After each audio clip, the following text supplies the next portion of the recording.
بسم الله الرحمن الرحيم. الحمد لله رب العالمين بارئ الخلائق أجمعين، والصلاة والسلام على سيد الأنبياء والمرسلين وعلى أهل بيته الطيبين الطاهرين المظلومين وعلى صحبه المنتجبين. أما بعد، فقد قال الله تعالى في القرآن الحكيم وهو أصدق القائلين: أعوذ بالله من الشيطان الرجيم. بسم الله الرحمن الرحيم. إنما المؤمنون الذين آمنوا بالله ورسوله ثم لم يرتابوا وجاهدوا بأموالهم وأنفسهم في سبيل الله، أولئك هم الصادقون. صدق اللہ العلی العظیم. صلوات پڑھیں محمد والے.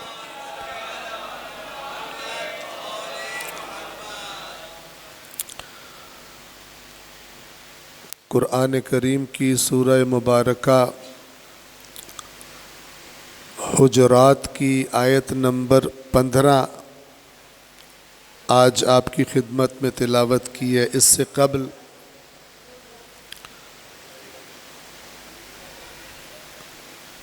سورہ آل عمران کی آیت نمبر 104 آپ کی خدمت میں ہم تلاوت کر رہے تھے، اور وہ آیت یہ تھی کہ تم میں سے ایک امت ایسی ہو جائے، بن جائے، جو خیر کی طرف دعوت دے اور امر بالمعروف کرے اور نہی عن المنکر کرے، اور یہی لوگ فلاح پانے والے ہیں. آج آپ کی خدمت میں سورۃ الحجرات آیت نمبر 15 تلاوت کی. اس آیت کریمہ میں اللہ تبارک و تعالی نے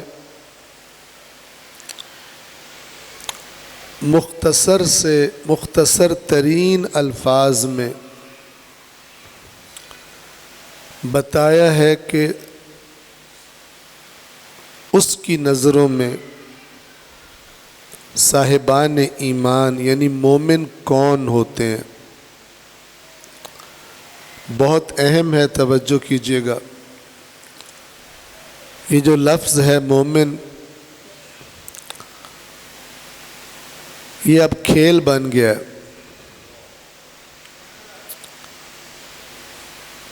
جو بندہ فسق و فجور میں مشہور بھی ہو،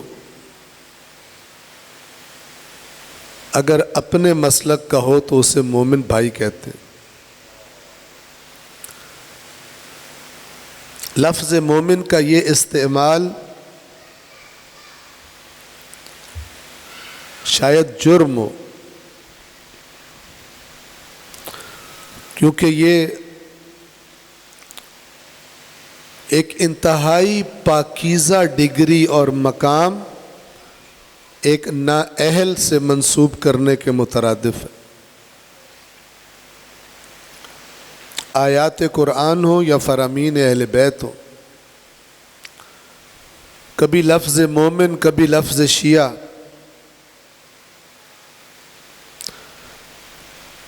جب بھی وہ بتاتے ہیں تو دو طرح کے فرامین ہیں. ایک میں ان کو خوشخبریاں دی گئی ہیں، کبھی مومن کہہ کے، کبھی شیعہ کہہ کے.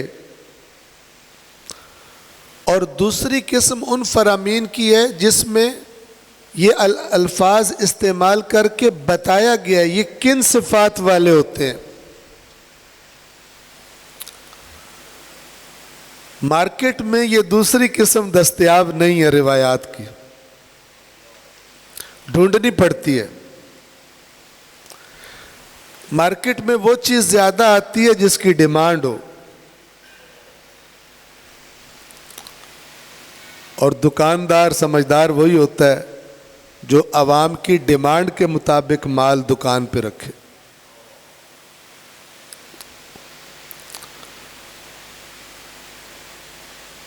لیکن اسلام تو دکانداری نہیں ہے.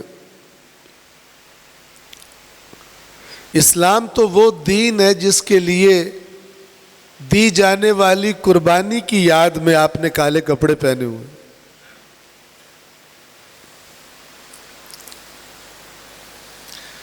جب سید الشہداء اٹھے تھے اور بتایا تھا کہ دین دکانداروں سے مت لو, دین مجھ سے لو,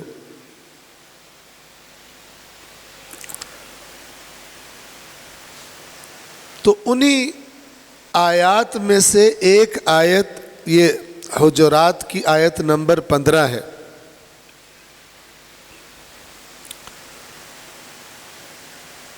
میں مثال دیا کرتا ہوں, آسان سی سمپل سی مثال کہ جس سے فوراً پتہ لگ جاتا ہے کہ مومن کے لفظ کا غلط استعمال کیسے ہوتا ہے. سمپل سی مثال ہے, آپ اپنے کسی دوست سے کسی ایسے بندے کے بارے میں سوال کریں جسے وہ جانتا ہے آپ نہیں جانتے. آپ کا دوست ہے, اس سے آپ کسی شخص کے بارے میں سوال کرتے ہو جسے آپ نہیں جانتے لیکن آپ کا دوست جانتا ہے. آپ اس سے پوچھتے ہو اس بندے کو جانتے ہو؟ آپ کا دوست کہتا ہے بالکل میں جانتا ہوں, اپنا مومن بھائی ہے. آپ خوش ہو جاتے ہو, مومن بھائی ہے, پھر تو مسئلہ حل ہو گیا. وہ کہتا ہے مسئلہ کیا ہے؟ آپ کہتے ہو اس کے پاس پیسے انویسٹ کرنے. وہ کہتا ہے 1 روپیہ مت دینا بے ایمان آدمی. پہلے کیا کہہ رہا تھا؟ پہلے سوال کے جواب میں کہہ رہا تھا مومن بھائی ہے, لیکن جب معاملے اور لین دین کی بات آئی کہہ رہا ہے بے ایمان ہے, 1 روپیہ مت دینا, باقیوں کے بھی کھا گیا تجھے بھی نہیں چھوڑے گا. جس کے بارے میں یہ دوسری گواہی بھی یہی ہو کہ آنکھیں بند کر کے دے دے, اللہ کا نیک بندہ ہے, امانت کی حفاظت کرے گا, صحیح طرح کام کرے گا, تجھے جو بنتا ہے تیرا پروفٹ دے گا. لہذا دین کی حقیقت بتانے والوں نے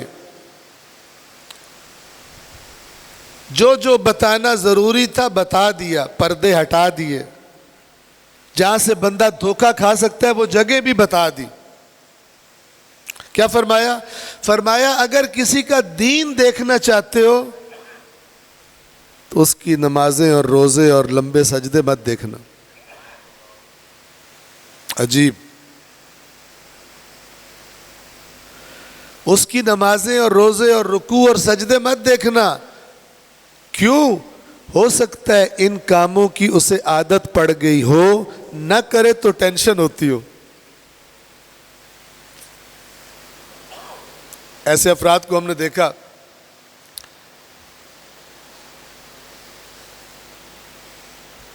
جوا کھیل رہا ہے, وہ تاش کے پتوں سے جوا کھیل رہا ہے, بار بار گھڑی دیکھتا ہے. کیا ہوا گھڑی کیوں دیکھ رہے ہو؟ نماز نہ قضا ہو جائے. نماز کا عادی ہے لیکن جواری بھی ہے.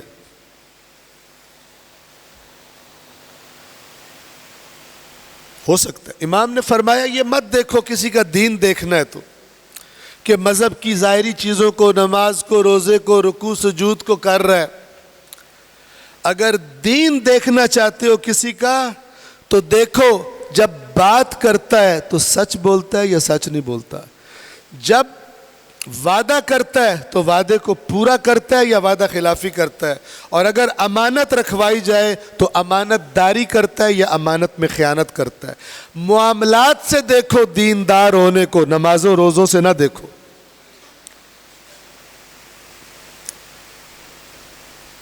آپ توجہ فرما رہے ہیں؟ اس لیے میں نے مثال دی. اس بھائی کو جانتے ہو؟ بالکل جانتا ہوں. کون ہے؟ اپنا مومن بھائی ہے. زبردست. پھر میں پیسے رکھوا دوں؟ مت رکھوانا، بے ایمان ہے، کھا جائے گا. تو میں دیکھوں کہ میرے بارے میں جو مجھے جانتے ہیں، مجھ سے ڈیلنگ جن کی ہو چکی ہے، وہ میرے بارے میں کیا گواہی دیں گے اگر پوچھے. یہ گواہی کب ملتی ہے؟ لین دین کرنے کے بعد، معاملات کرنے کے بعد. یا وہ کہے گا وعدے کا پکا ہے، یا کہے گا کوئی نہ کوئی بہانہ بنا کے ٹرخا دیتا ہے وعدہ توڑ دیتا ہے. ہر روز کوئی نیا بہانہ ہوتا ہے. کام نہیں کرنا ٹائم پہ کہتا ہے دادی مر گئی، ساس مر گئی، ماما مر گیا. بہانے بنا کے ٹالتا رہتا ہے مومن.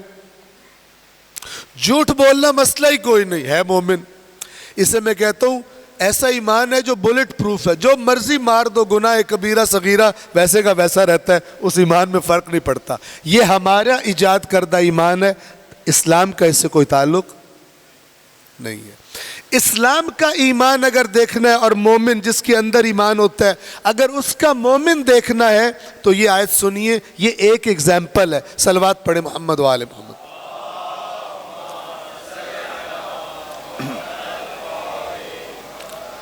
پس منظر یہ ہے کہ قحط پڑا مدینہ کے آس پاس کے علاقوں میں، تو کھانا شانا سامان جو ہے وہ اس کی اویلیبلٹی کم ہو گئی.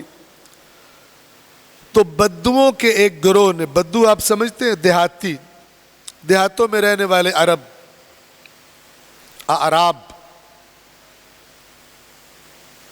بدوؤں نے پلان بنایا کچھ نے کہ یار یہ شہر چلتے ہیں مدینے میں نا، وہاں جو رسول آیا ہوا ہے اس کے سامنے اسلام کا اظہار کرتے ہیں. کہتے ہیں جی ہم ایمان لا رہے ہیں آپ پر. تو سنیں پھر وہ کھلاتا پلاتا ہے، ایمان رکھنے والوں کی ہیلپ کرتا ہے، سپورٹ کرتا ہے. تو چلو آئے اور آ کے کہا یا رسول اللہ ہم آپ پر ایمان لے آئے. وہ پچھلی آیت بھی پڑھ دوں آپ کی خدمت میں، 14 نمبر. اللہ ہی کے الفاظ میں، قالت الاعراب آمنا، اعراب نے یعنی بدوؤں نے کہا ہم ایمان لے آئے. آمنا، ہم ایمان لے آئے. قل، اے رسول کہیے، لم تؤمنوا، تم ایمان نہیں لائے. ولیکن قولوا اسلمنا، تم یوں کہو کہ تم اسلام کا اظہار کر رہے ہو. ایمان کی کہانی دوسری ہے. ایمان کا تعلق اس جگہ سے ہے جس کا حال رب جانتا ہے، اور وہ ہے دل. اور وہ علیم بذات الصدور آپ کو بتا رہا ہے اے رسول کہ آپ ان سے کہیے ولیکن قولوا اسلمنا، بلکہ تم یہ کہو کہ ہم اسلام کا اظہار کر رہے ہیں. ولما يدخل الایمان فی قلوبکم، اور ابھی تک ایمان تمہارے دلوں کے اندر داخل نہیں ہوا. لنگر کے لیے آئے ہو، توجہ فرما رہے ہیں، کھانے کے لالچ میں آئے ہو. ایمان کھانے پر ایمان ہے، ابھی رسول پر ایمان تمہارے دلوں میں داخل نہیں ہوا. اگر تم اسلام کا اظہار کر رہے ہو، وَإِن تُطِيعُوا اللَّهَ وَرَسُولَهُ، اگر تم اللہ اور رسول کی اطاعت کرو گے، لا یلتکم من اعمالکم شیئا، تو اللہ تمہارے اعمال میں کوئی کمی نہیں کرے گا، جو تمہارا بنتا ہوگا تمہیں دے گا. ان اللہ غفور رحیم، اللہ بڑا مغفرت کرنے والا رحیم ہے. اور پھر اللہ نے، اب ظاہر ہے کسی کے ان میں سے کوئی سوال پوچھے پھر ایمان کیا ہوتا ہے، پھر مومن کیسے ہوتے ہیں، ہم کہہ رہے تو ہیں ہم ایمان لے آئے، تو پھر اللہ تبارک و تعالی مومن کو ڈیفائن کرتا۔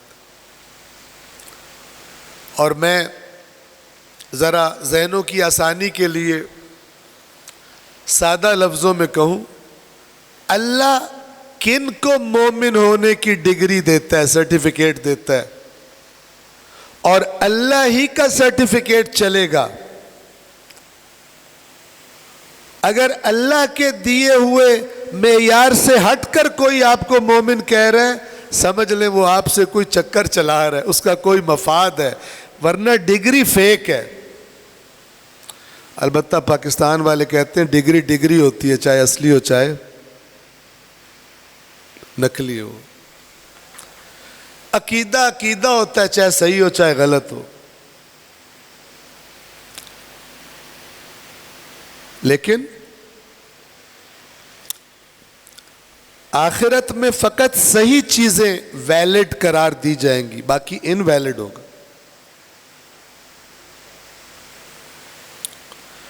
خطیب اونچے نعرے کے لیے کہتا ہے صاحبان ایمان کی علامت ہے نعرہ مارنا،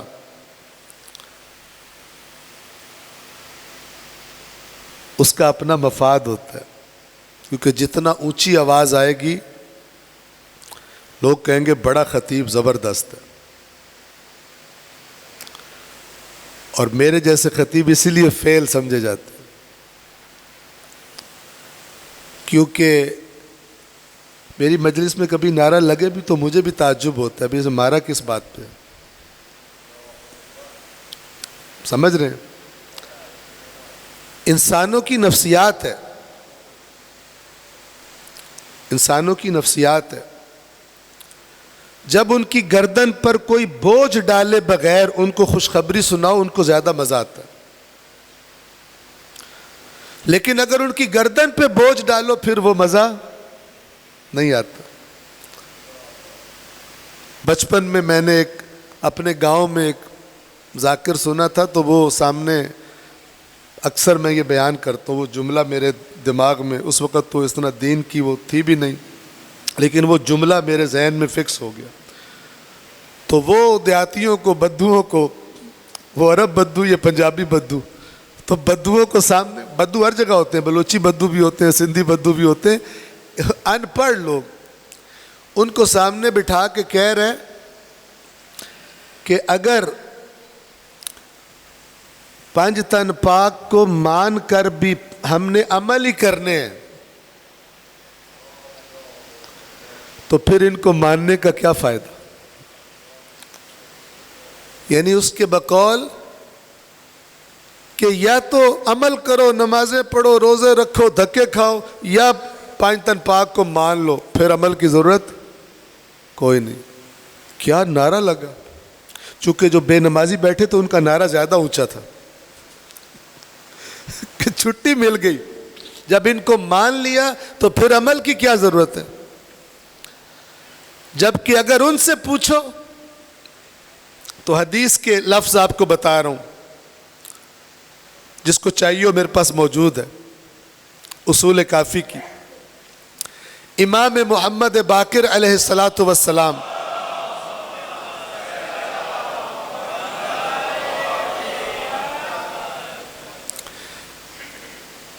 اپنے ایک صحابی سے جس کا نام جابر جعفی ہے، طولانی حدیث ہے، اور حدیث ایسی ہے کہ ہر محب اہل بیت کو یاد ہونی چاہیے، عربی نہ صحیح اس کی اردو ترجمہ یاد ہونا چاہیے۔ امام بارگاہوں میں، شیعہ مسجدوں میں، ویسے تو ہر مسجد میں، لیکن کم از کم شیعہ مسجد و امام بارگاہوں میں بڑے سائز کے بینر پہ وہ لکھ کے سامنے لگی ہو، ایسی جگہ پر کہ آتے جاتے ہوئے ضرور اس پہ نظر پڑے، اور نیچے لکھا ہو اسے پڑھے بغیر باہر مت جانا۔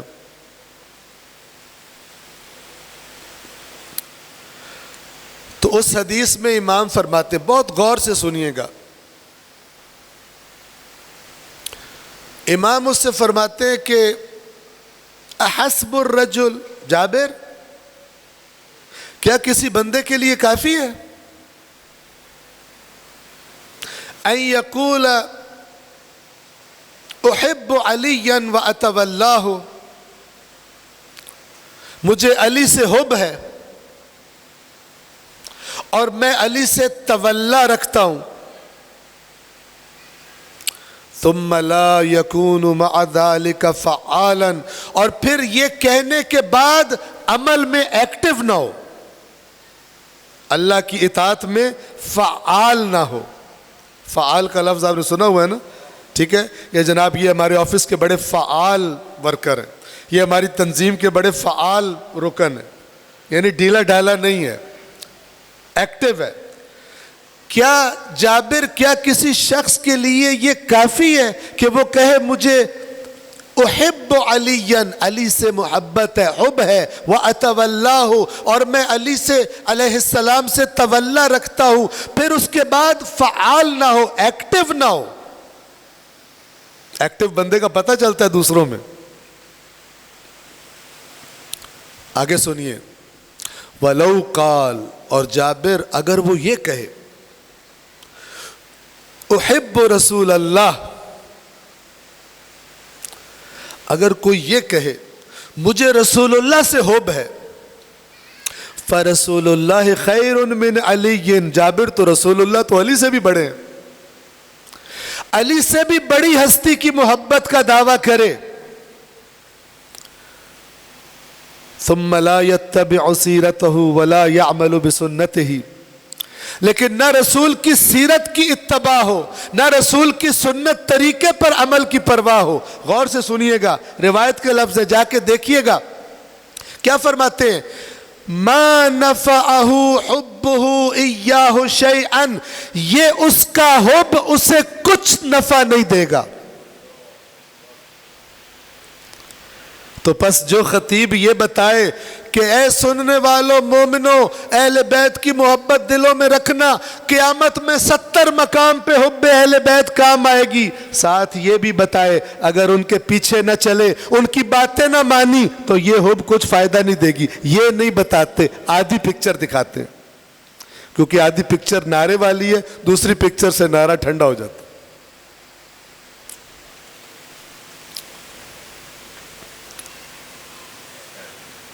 میری بات پہ توجہ کیجیے گا، الفاظ ہے، پھر فرماتے ہیں ما معنا براءۃ من النار، اگر تم ہماری باتوں کو نہیں مانتے، ہمارے پاس آگ سے چھڑوانے کا کوئی پروانہ نہیں ہے تمہارے لیے۔ ویحکم لا تغتروا، اللہ تمہارا بھلا کرے، مت دھوکہ کھانا ہمارے نام پر۔ یہ بھی تو روایات ہی ہے نا، الکافی میں ہے، لیکن یہ کتابوں میں دفن ہے، یہ سیل نہیں ہوتی، ان کے خریدار کم ہے،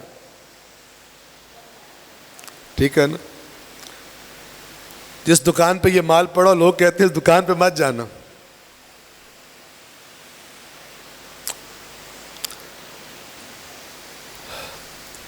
تو پوری تصویر دیکھنے والے مومن بنے۔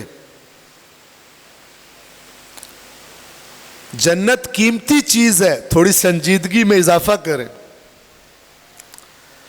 ایک ہی دفعہ زندگی میں چانس ہے، دوبارہ کسی کو نہیں ملے گا،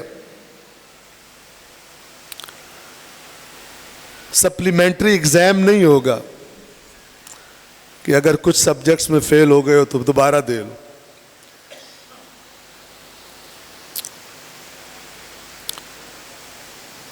آیات قرآن اور فرامین صحیح ہے اہل بیت اطہار، ان کی طرف توجہ کریں، اور اس کے لیے سنجیدگی چاہیے،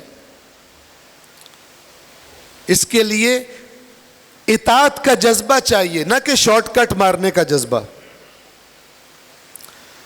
نہ کہ ایسا راستہ کوئی تلاش کرنا جس سے مجھے اللہ کی نافرمانیوں کے باوجود استثناء حاصل ہو جائے جہنم سے۔ بہت اچھا خطیب ہے، کہہ رہا تھا تم جو یہاں بیٹھے ہو جہنم کی آگ اللہ نے تم پہ حرام کر دی، اہل بیت کے محبوں پہ اللہ نے جہنم کی آگ کی ہے، لیکن محب کون سے والے؟ جو ایکٹیو بھی ہیں پھر. اور اگر بغیر ایکٹیو، بغیر فعال ہونے کے محب ہیں تو انہوں نے بتایا یہ محبت کوئی نفع نہیں دے گی. اصل محبت پیچھے چلاتی ہے، وہ محبت ہی نہیں ہوتی جو پیچھے نہ چلائے.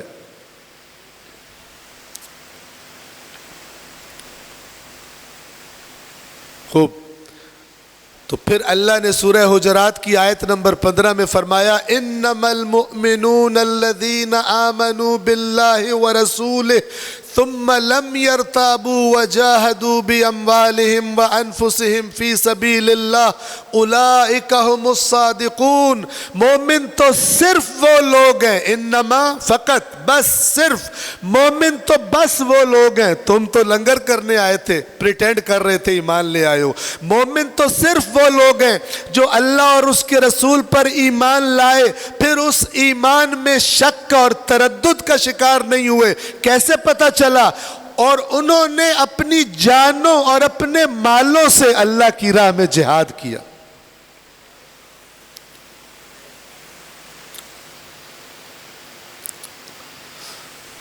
میں نے اتنا زور لگایا کوئی بولا ہی نہیں. میں بلوانے کے لیے نہیں کہہ رہا.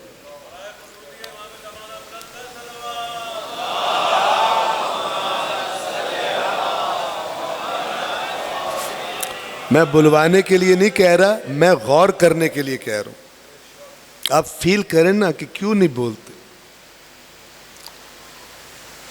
وَجَاهَدُوا بِأَمْوَالِهِمْ وَأَنفُسِهِمْ فِي سَبِيلِ اللَّهِ. مومن تو بس وہ ہیں، اتنا انہیں اللہ پر یقین تھا کہ اپنی قیمتی ترین چیزیں اس کی راہ میں دینے کو ریڈی ہو گئے. دے دی جب وقت آیا. ان آیات کی تفسیر کربلا ہے. آپ اٹھائیں اس آیت کو اور بندے ڈھونڈے اس آیت کی روشنی میں. بندے ڈھونڈے ایسے یہ آیت جیسے کوئی گائیڈڈ چیز جاتی ہے کربلا کے میدان میں جا کے رک جائے گی. انما المؤمنون، مومن تو بس وہ ہیں. گھروں میں ہزاروں لوگ نمازیں پڑھ رہے تھے، اللہ کیا کہہ رہا ہے؟ انما المؤمنون، مومن تو وہ لوگ ہیں کہ جو اللہ اور رسول پر ایمان لائے. ثم لم يرتابوا، کیسے پتہ چلا؟ وجاہدوا، سٹرگل کیا انہوں نے. جہاد یعنی سٹرگل، کوشش. جنگ اس کی ایک شکل ہے. ہر کوشش اللہ کی رضا کے لیے.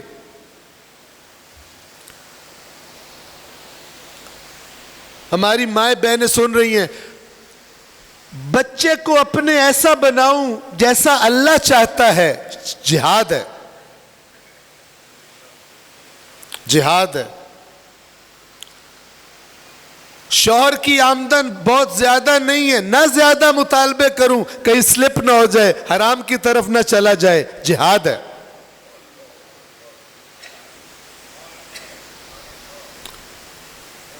نہ کہ کہے تیرے سے شادی کر کے بدبخت ہو گئی میں.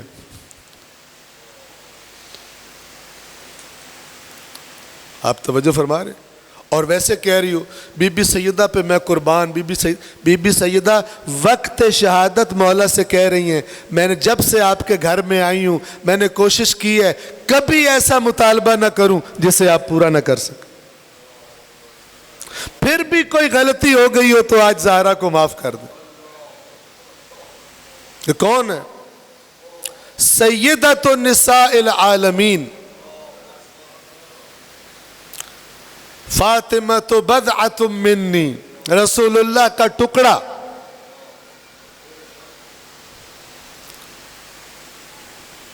تو بی بی فاطمہ سے کون سا کنیکشن ہونا چاہیے؟ صرف شفاعت کروانے کا یا نہیں، انہیں اسوہ بنانے کا. ہر وہ کام چھوٹا یا بڑا جو انسان اللہ کو راضی کرنے کے لیے کرتا ہے یا کسی برے کام کا دل کر رہا ہو رک جاتا ہے اللہ کی خاطر اپنے آپ کو کنٹرول کر لیتا ہے، یہ سب کا سب جہاد میں شامل ہے. حرام سے نظر جھکا لینے سے لے کر اپنی جان قربان کر دینے تک سب جہاد میں شامل ہے. زندگی میدان جہاد ہے، اور آپ کا سب سے خطرناک دشمن آپ کے اندر بیٹھا ہوا ہے. کر لے کچھ نہیں ہوتا. ٹھیک ہے نا؟ مولانا نے فرمایا تھا تم پہ جنت واجب ہے، کر لے.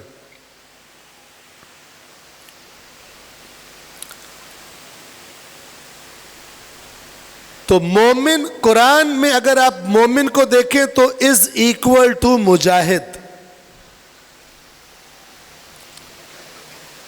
مجاہد بندہ ہوتا ہے چاہے اپنی کمپنی کا مجاہد ہو، اوور ٹائم لگا رہا ہے، گھر نہیں جا رہا. بیگم کیوں نہیں آ رہے؟ باس نے کام زیادہ ذمہ لگایا، جہاد کر رہا ہوں. اللہ کہتا ہے سب کے لیے کر لیتے ہو، 4 زیادہ پیسوں کے لیے کر لیتے ہو، میرے کہنے پہ کیوں نہیں کرتے؟ وَمَا خَلَقْتُ الْجِنَّ وَالْإِنسَ إِلَّا لِيَعْبُدُونَ. میں اعلان کر رہا ہوں، اگر مجھے سچا سمجھتے ہو تو میں اعلان کر رہا ہوں، میں نے جنوں اور انسانوں کو نہیں خلق کیا مگر اپنی بندگی دیکھنے کے لیے. میرے کہنے پہ کون سٹرگل کرتا ہے؟ کون خود پہ کنٹرول کرتا ہے میرے کہنے پر؟ کون زیادہ حرام کو ٹھکرا کر کم حلال پہ اکتفا کرتا ہے مجھے راضی کرنے کے لیے؟ یہ دیکھنے کے لیے تمہیں خلق کیا ہے. حرام کما کے حج کرنے کے لیے خلق نہیں کیا، نہ کسی کا حق مار کے زیارتیں کرنے کے لیے خلق کیا. میں تو دیکھتا ہوں میری بندگی کرتے ہو یا نہیں کرتے. ایک بہت خطرناک ٹرینڈ آتا ہے دین سے منسوب لوگوں میں، پہلوں میں بھی آیا، اللہ نے قرآن میں بتایا ہے، آج بھی ہے. سنیے، بعض مسلمانوں نے امریکہ اور اسرائیل کے ساتھ گٹھ جوڑ کیا ہوا ہے.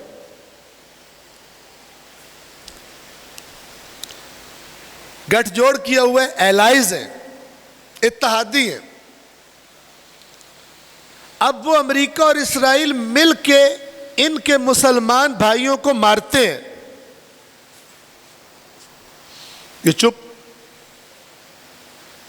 کچھ بھی نہیں کرتے،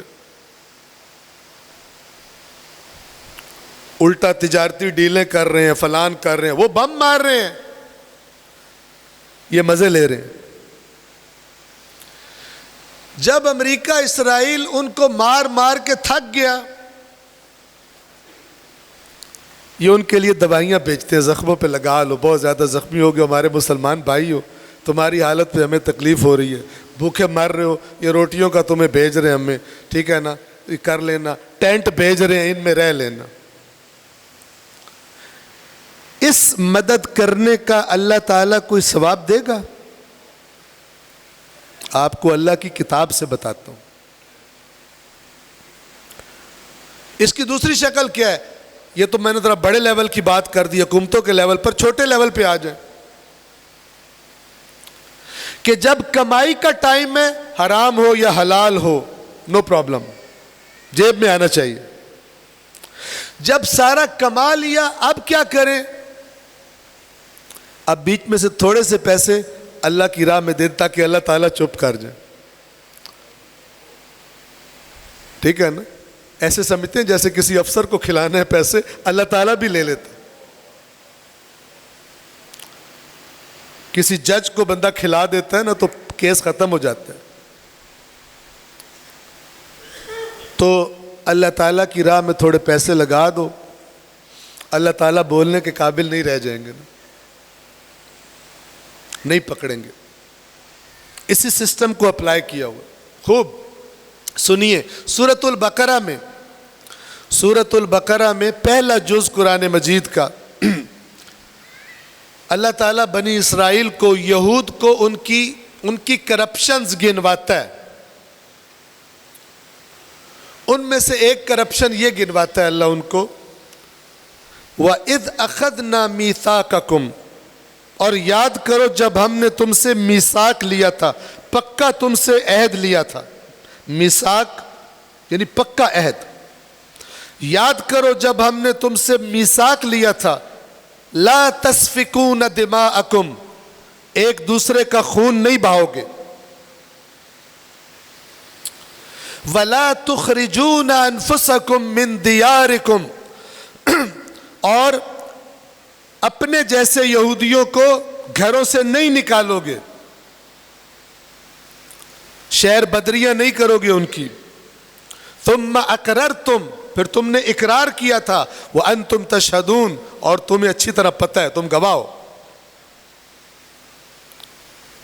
ثم انتم ہؤلاء, اور اس عہد کر لینے کے بعد یہ تم ہی ہو, تقتلون انفسکم, اپنے جیسوں کو مارتے بھی ہو, وَتُخْرِجُونَ فَرِيقًا مِّنْكُمْ مِّن دِيَارِهِمْ, اور ایک گروہ کو, اپنوں میں سے ایک گروہ کو ان کے گھروں سے نکالتے بھی ہو. تَظَاهَرُونَ عَلَيْهِمْ بِالْإِثْمِ وَالْعُدْوَانِ, اور ان پر جو تجاوز کرتے ہیں ان کے پشت پناہی بھی کرتے ہو. یہ کیا معاملہ تھا؟ مدینے میں دو غیر اہل کتاب کے قبیلے تھے جو بعد میں رسول پاک پر ایمان لا کر انصار کہلائے. ایک قبیلہ اوس, دوسرا خزرج. یہ بڑے تھے, طاقتور تھے, امریکہ رشیا کہہ لیں اس زمانے کے, ٹھیک ہے. یہ طاقتور تھے اور آپس میں ان کی بڑی سخت دشمنیاں تھی, کئی جنگیں, خونی جنگیں لڑی انہوں نے. یہودی جو کہ موسیٰ کے ماننے والے ہیں, اور وہ موسیٰ کے ماننے والے کوئی نہیں ہیں, یہ تورات مانتے ہیں, وہ تورات نہیں مانتے. اوس و خزرج, اسلام سے پہلے کی سٹوری بتا رہا ہوں آپ کو, جو اللہ انہیں یہاں پہ یاد کرا رہا ہے سورۃ البقرہ میں, قرآن میں. اور قرآن میں اس لیے بتا رہا تھا کہ مسلمان یہ حرکت نہ کرے کہ پہلے بے ایمانی کر لو پھر دین پہ عمل کر لو, تھوڑا سا تو بیلنس ہو جاتا ہے معاملہ. یہ حرکت نہ آئے. خوب کیا ہوتا تھا کہ یہ یہودیوں کے آپس میں اختلاف ہوئے, آدھے اوس کے اتحادی بن گئے, آدھے خزرج کے اتحادی بن گئے. اب جب اوس اور خزرج لڑتے تھے, یہ بھی اپنے اپنے اتحادیوں کے ساتھ مل کر لڑ پڑتے تھے, اور لڑائی میں پھر مار بھی دیتے تھے ایک دوسرے کو. اور اگر وہ کافروں کے ہاتھوں بھی مریں تب بھی یہ تو سپورٹر ہیں ان کے. اس کے بعد جیتنے والا قبیلہ فیصلہ کرتا تھا ان کو شہر بدر کر دو, گھروں سے نکال دو. ان کو اللہ کا عہد یاد نہیں آتا تھا اپنے اتحاد کے تقاضے پورے کرنے کے لیے, دنیا اپنی سیف کرنے کے لیے. وہ نکال دیتے تھے, بعض کو وہ قیدی بنا لیتے تھے. جب یہ سارا کچھ ہو جاتا, جیتنے والا قبیلہ یہ ساری کرپشن, یہ سارے ظلم کر لیتا, یہ اس کے ساتھ اس کے الائز بن کر سارا کچھ دیکھ رہے ہوتے. جب سب کچھ ہو جاتا پھر ان کو دین یاد آتا تھا. کہتے تھے ہمارے یہودی بھائی ہیں نا, چلو پیسے دے, فدیہ دے کے ان کو چھڑوا لو, اللہ بڑا ثواب دے گا. بات سمجھ رہے ہیں؟ تظاہرون علیہم بالاثم والعدوان, تم اس گناہ اور تجاوز میں جو ان پہ تجاوز کرتے ہو تم ان کی پشپنائی کرتے ہو. وَهُوَ مُحَرَّمٌ عَلَيْكُمْ إِخْرَاجُهُمْ, معذرت, وَإِن يَأْتُوكُمْ أُسَارًا, اور اگر وہ اسیر بن کے تمہارے پاس آئیں تو فادوہم, تو تم فدیے دے کے ان کو چھڑوا لیتے ہو اللہ کو راضی کرنے کے لیے. وَهُوَ مُحَرَّمٌ عَلَيْكُمْ إِخْرَاجُهُمْ, جبکہ ان کا نکالنا ہی تم پر حرام تھا. ادھر کیوں نہیں یاد آیا تمہیں اللہ کا دین؟ کیونکہ ادھر تمہارے دنیا کا مفاد خطرے میں تھا, تمہارا کافروں کے ساتھ اتحاد خطرے میں تھا, تمہاری تجارتیں خطرے میں تھی, تمہیں کوئی سیکیورٹی تھریٹ آ رہا تھا. ادھر تمہیں اللہ یاد نہیں آیا.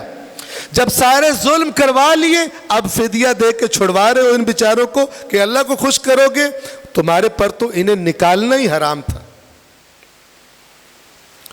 آگے سنیے پھر اللہ ان سے کہتا کیا ہے, فما جزاء من يفعل ذلك منكم, جو بھی تم میں سے یہ کام کرے گا اس کی جزا اس کے سوا کیا ہے؟ الا خزی فی الحیات الدنیا، سوائے اس کے کہ دنیا میں بھی ذلیل کیا جائے، ویوم القیامت یردون الی اشد العذاب، اور قیامت کے دن شدید عذاب میں اس کو پھینکا جائے، وما اللہ بغافل عما تعملون، اور جو تم حرکتیں کر رہے ہو اللہ ان سے غافل نہیں ہے، اللہ کو چیٹ نہیں کر سکتے، اللہ کو چلاکی نہیں لگا سکتے۔ ان آیات کو آپ اٹھائیں، 1400 سال پہلے نازل ہونے والے قرآن سے آیت کو نکال لیں اور پھر ان آیات کو پھرائیں مسلمان ممالک میں، دیکھیں کہاں فٹ آتی ہیں۔ پہلے جب کفار مار رہے ہیں مسلمانوں کو، چپ بیٹھے ہوئے، اتحاد جو ہے، ڈیلیں جو کر لی ہوئی، اور جب سب کچھ ہو گیا اب دوائیاں بھجواؤ، اب جناب ٹینٹ بھجواؤ۔ اصل تو یہ تھا کہ جو زخموں کو ٹھیک کرنے کے لیے مدد کر رہے ہو، دشمن کو زخم لگانے کے لیے بھی ان کی مدد کرتے۔ وہ مدد کی ہے ایران نے، ایران نے وہ مدد کی ہے کہ دشمن بھی کچھ مار کھائے نا، تھپڑ شپڑ تو کھا کے جائے، آئے دندناتا ہوا، اسے کوئی کچھ کہے ہی نہ، واپس چلا جائے۔ مولا علی کی خلافت میں ایک شہر میں شامی لشکر گھسا، لوٹ مار کی، مولا کے سپاہی کم تھے، شہید ہو گئے، مقابلہ نہ کر سکے، یہ زیادہ تھے، انبار شہر میں گھسے، گھروں میں گھس گئے، عورتوں کے زیور اتار لیے۔ مولا کو رپورٹ پہنچی، ایک ذمی، کافر ذمی یہودی عورت جو کافر ذمی تھی حکومت اسلامی کی پناہ میں، اس کے پاؤں سے اس نے پازیب اتاری ہے، لے کے چلا گیا، اور مولا نے خطبہ دیا، میرے لیے کتنا سخت ہے یہ خبر سننا کہ دشمن آتا ہے تمہارے شہر میں، گھستا ہے، دندناتا پھرتا ہے، گھروں میں گھس جاتا ہے، عورتوں کے زیور اتارتا ہے اور آرام سے نکل جاتا ہے، اور اس کے بدن پہ کوئی زخم نہیں آتا۔ اس بات کو سن کر اگر کوئی مسلمان غیرت سے مر جائے تو بنتا ہے مولا علی۔ تو اللہ کا شکر ہے جو دنیا کے لیے ہوا بنا ہوا تھا امریکہ، جب علی کے ماننے والوں پر حملہ کیا بغیر زخم کھائے واپس نہیں گیا، بغیر زخم کھائے واپس نہیں گیا، اور الحمدللہ اتنے ایک زخم تو کھائے ہیں کہ امریکہ کو اب صلح کی زیادہ جلدی ہے ایرانیوں سے۔ پہلے لڑنے کی جلدی تھی، لیکن اب جب سامنے کے حالات پتہ چلے ہیں کہ یہ تو آپ کو پتہ ہے، یہ جو ظاہراً یہی جو جے ڈی وینس ہے ان کا، اس سے اس نے پوچھا کہ مذاکرات کے بارے میں آپ کو کیا امید ہے؟ اس نے کیا جواب دیا؟ اس نے کہا ایرانیوں سے مذاکرات بہت مشکل ہے، یہ لوگ اپنے عقیدوں کی بنیاد پر مذاکرات کرتے ہیں، یہ ریالٹی کو نہیں دیکھتے، یہ دنیا کے حساب سے کیلکولیشنز کر کے مذاکرات نہیں کرتے، ورنہ تو کب کے مذاکرات ہو چکے ہوتے، سیٹلمنٹ ہوگی ہوتی۔ یہ اپنے عقیدے کی بنیاد پہ ہم سے بات کرتے ہیں، ان سے مذاکرات کیسے کریں؟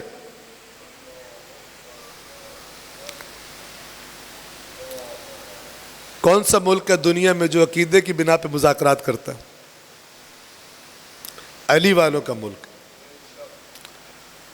ان کا ملک ہے کہ جس انقلاب کا بانی خمینی رضوان اللہ تعالی علیہ، مشہور فرمان ہے ان کا، ماں ہرچے داریم، ہمارے پاس جو کچھ تمہیں نظر آ رہا ہے، از محرم و سفر داری، ہم نے محرم اور سفر سے لیا، اللہ کرے پاکستانی بھی لے لیں۔ حسین کا دسترخوان تو کھلا ہے، اصل حسین کا دسترخوان مانوی لنگر کا ہے، جبکہ بہت سارے لوگ مادی لنگر کے۔ ایک ہمارے دوست تھے کم میں، مذاق سے کہا کرتے تھے جب مجلس کا اشتہار لگا ہو نا تو میں نیچے سے پڑھنا شروع کرتا ہوں، اگر نیچے لکھا ہو کہ نیاز کا لنگر کا انتظام ہے پھر میں اوپر سے پڑھتا ہوں کون خطاب کر رہا ہے، اور اگر نیچے لنگر نہ لکھا ہو تو میں ٹائم ضائع نہیں کرتا۔ حسین کا اصل دسترخوان روح پروری کا، روح کی غذا کا دسترخوان ہے۔ بدن تو زیادہ کھا لے تو اور گڑبڑ کر دیتا ہے، اور پیار ہو جاتا ہے اس سے۔ حسین مردہ روحوں کو زندہ کرتے ہیں۔ حسین کی حل من ناصر لرزا دیتی ہے کسی میں کچھ بچا ہو تو اس کو۔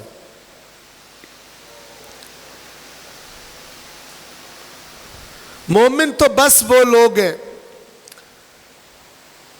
جو اللہ اور اس کے رسول پر ایمان لائے، ثم لم یرتابو، یہ یرتابو ریب سے ہے، لا ریب فی جو آپ پڑھتے ہیں، پھر اپنے ایمان میں ریب اور تردد کا شکار نہیں ہوئے۔ ثبوت یہ ہے کہ اپنی قیمتی ترین چیزیں اسی راستے میں لگائی۔ لوگ اپنی جان کے لیے دوسروں کی جانیں لے لیتے ہیں، انہوں نے اپنی جانیں خدا کی راہ میں دے دی۔ لوگ مال دنیا بٹورنے کے لیے دوسروں کے پیٹ پھاڑ دیتے ہیں، انہوں نے اپنے مال حلال سے کمائے ہوئے مال اللہ کی راہ میں دے دیے۔ اولئک، پھر اللہ ان کو میڈل سجاتا ہے، ٹھیک ہے نا؟ کیا میڈل؟ اولئک ھم الصادقون، ایمان کا دعویٰ کرنے والوں میں اگر کوئی سچے ہیں تو وہ یہ لوگ ہیں۔ یہ ہے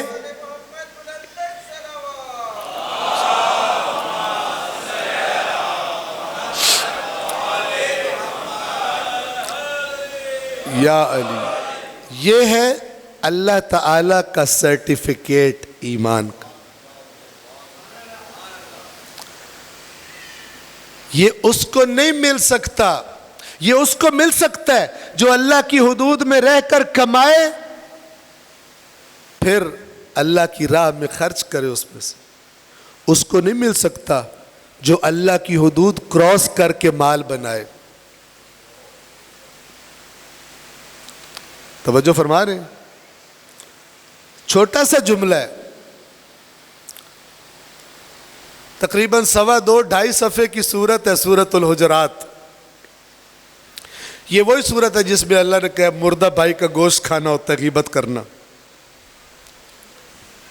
یہ وہی سورت ہے جس میں اللہ نے کہا ایک دوسرے کے مذاق نہ بناؤ، تمسخر نہ کرو، برے ناموں سے ایک دوسرے کو نہ پکارو، ایک دوسرے کے بارے میں تجسس نہ کرو کہ اس کا آج منہ بنا ہوا ہے، ضرور کوئی مسئلہ ہے، میں چیک کروں کیا پرابلم ہے۔ تمہیں اللہ نے ٹھیکہ دیا ہے دوسروں کے، ہاں اگر تو نیت یہ ہوتی میرا بھائی کیوں پریشان ہے میں حل کروں، یہ کم ہی ہوتے ہیں۔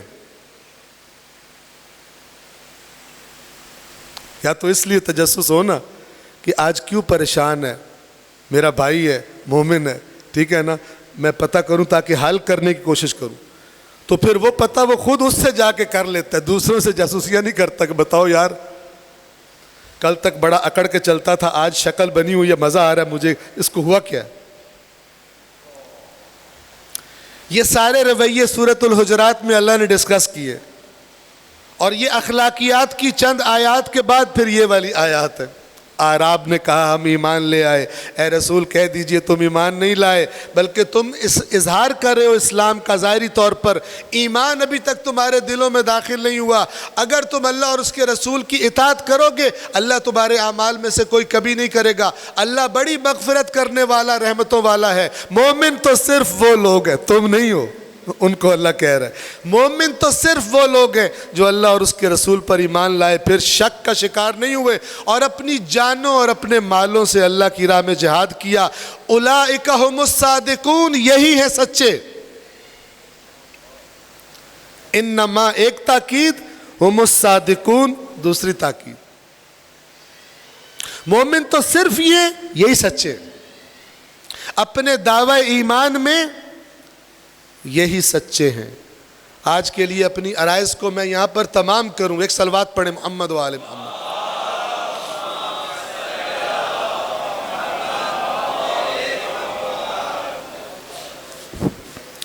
ایک اور آیت ہی کے ذریعے آپ کو، بلکہ اسی آیت کے ساتھ آپ کو تھوڑی دیر کے لیے میدان کربلا کا منظر دکھاؤں۔ اللہ نے جو اپنے پیارے بندوں کے لیے قرآن میں لفظ استعمال کیے ہیں نا، اس میں سے ایک مومن ہے، ایک لفظ ہے متقین، ایک لفظ ہے محسنین، قانتین، یہ سب صفات ہیں۔ توجہ فرما رہے ہیں؟ ایک لفظ کیا ہے؟ متقین۔ بسم اللہ الرحمن الرحیم، الف لام میم ذالک الکتاب لا ریب فیہ ھدی للمتقین۔ تقوی رکھنے والوں کے لیے ہدایت ہے۔ کون تقوی رکھنے والے؟ الذین یؤمنون بالغیب، جو غیب پر ایمان رکھتے ہیں۔ کربلا میں کون سے دنیا کے عہدوں کا وعدہ کیا ہوا امام حسین نے، اور کون سے دنیا کے درہم و دینار دیکھ کر حسین کے ساتھی کھڑے ہیں؟ الذین یؤمنون بالغیب، جو غیب پر ایمان رکھتے ہیں۔ وَيُقِيمُونَ الصَّلَاةَ، اور نماز قائم کرتے ہیں۔ عاشور کا دن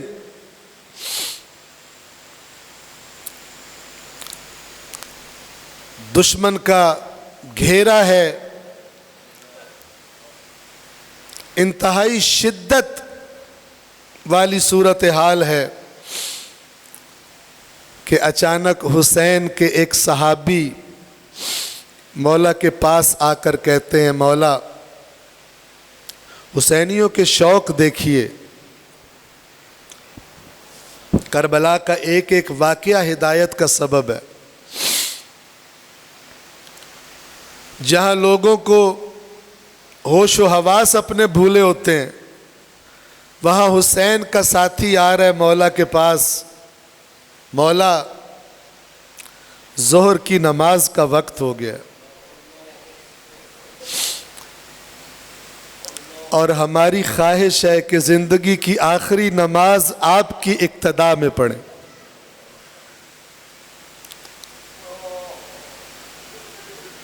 زندگی کی آخری نماز، شاید اس کے بعد ہمیں نماز پڑھنے کا موقع نہ ملے، تو ہم زندگی کی آخری نماز آپ کی امامت میں ادا کرنا چاہتے ہیں۔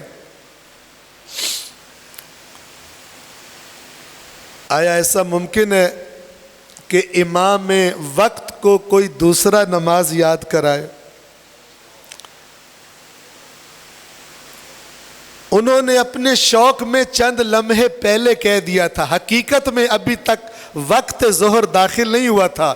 ان کی بات سنی، امام حسین نے چند لمحوں کے لیے سر جھکا لیا، جواب نہیں دیا، گویا انتظار کر رہے تھے کہ حقیقت میں وقت داخل ہو جائے۔ جب وقت داخل ہوا، حسین نے سر اٹھایا، اپنے ساتھی سے خطاب کیا، ذکرت الصلاۃ، تو نے نماز یاد دلائی، تو نے نماز کا ذکر کیا، جعلک اللہ من المصلین، اللہ تجھے نمازیوں میں شمار فرمائے۔ دعا دی حسین نے۔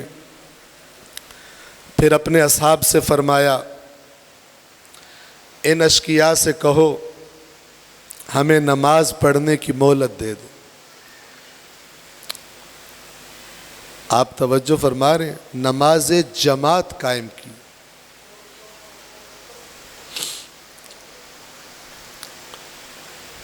اور ہم پہ فرادہ بھی بھاری ہو جاتی ہے، اپنے آرام سے پڑھ سکتے ہیں پھر بھی بھاری ہوتی۔ حسین کیا سکھا رہے ہیں؟ حسین کے خادم، حسین کے ساتھی اپنے کس شوق کا اظہار کر رہے ہیں؟ جب ان اشقیاء سے مطالبہ کیا گیا، ایک لعین نے جانتے ہیں کیا جواب دیا؟ لعین جواب دیتا ہے، حسین تیری تو نماز قبول ہی نہیں۔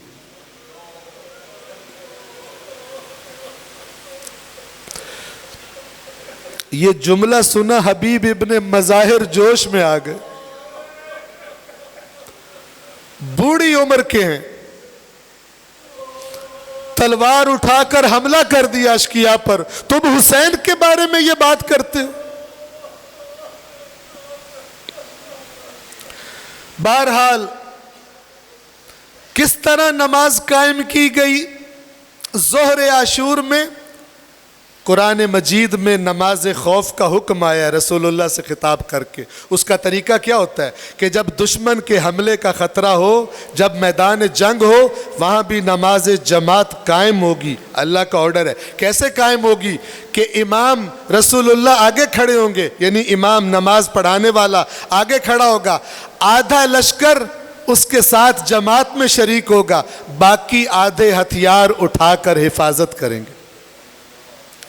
جب ایک رکعت تمام کر کے امام جماعت کھڑا ہو جائے گا، وہ انتظار کرے گا، اس کے پیچھے نماز پڑھنے والے دوسری رکعت اپنی خود پڑھیں گے اور 2 رکعت پڑھ کے نماز تمام کریں گے۔ امام جماعت کھڑا ہوا ہے، وہ پوزیشنیں بدل لیں گے، یہ نمازی جا کر پوزیشنیں سنبھال لیں گے، اور وہ جو حفاظت کر رہے تھے وہ جماعت میں شریک ہوں گے۔ امام جماعت کی دوسری رکعت، ان کی پہلی رکعت امام نماز ختم کرے گا، یہ اپنی دوسری رکعت اٹھ کے خود تمام کریں گے، لیکن میدان جنگ میں نماز جماعت قائم کی جائے گی۔ وہ حسین جو امام وقت ہے، کیسے اللہ کے قرآن میں بیان کردہ حکم کو فراموش کر دیں؟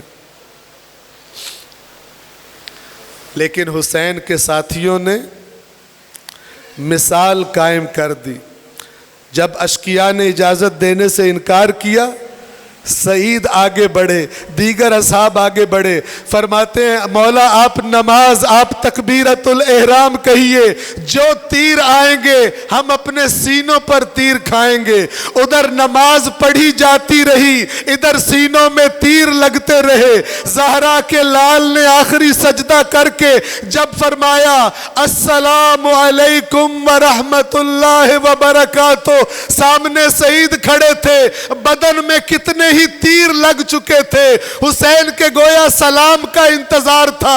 حسین کا سلام سنا، تیورا کر زمین پر گرے۔ زہرا کا لال آگے بڑھا، اپنی آغوش میں سعید کے سر کو رکھا، آخری سانسیں ہیں، خون میں لت پت ہے، آنکھوں کو کھولا، حسین کے چہرے کو دیکھا۔